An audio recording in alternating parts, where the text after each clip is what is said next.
Hey, it's Dr. David, the ENT doctor. I'm listening to a great podcast at the moment between an orthodontist here in Australia and a dentist with a strong focus on sleep medicine in the USA. And the topic of bruxism, which is teeth grinding, has come up.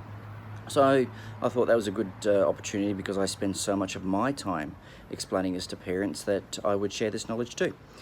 So when it comes to teeth grinding at night, particularly in children, what parents, dentists, healthcare professionals need to understand is that the number one trigger for teeth grinding in children is upper airway obstruction.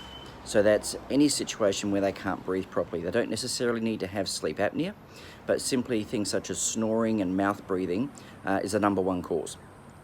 The number two cause is low iron levels, and this gets complicated because low iron levels can be a complication of upper airway obstruction.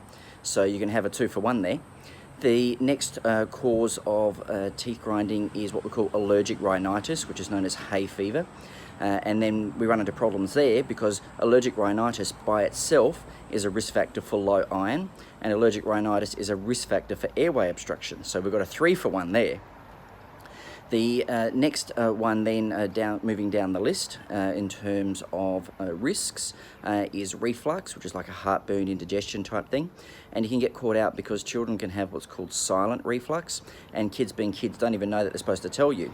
But they may have situations where they are bringing up little mini vomits, is how I try and explain it to the kids. And the problem with reflux is that having reflux increases your risk of having upper airway obstruction. So you've got a 2-for-1 there. And then moving down the list would be tongue tie. So having tension within the tongue has been noted to be a potential trigger for the presence of teeth grinding. And then way down the list, we would come into psychological type things, so anxiety type things. But it's very unusual for a young kid to have anxiety, unless they've got sleep disordered breathing, which is upper airway obstruction, or allergic rhinitis, or both, because those two conditions disproportionately, through the effect of breathing and sleep, increase the risk of having anxiety. So historically, the observation that the child was anxious was probably a misinterpretation of the fact that they actually weren't breathing or sleeping properly. So that's teeth grinding in a nutshell.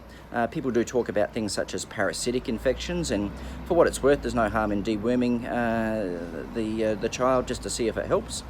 But in the mainstay, the number one thing is making sure that the airway is okay, and then making sure that their iron is okay, and making sure they don't have hay fever and allergy, and they don't have reflux, and they don't have a tongue tie. And all of those things fall into the domain of a thoroughly skilled and educated paediatric ENT doctor in collaboration with their other healthcare professionals. Cheers.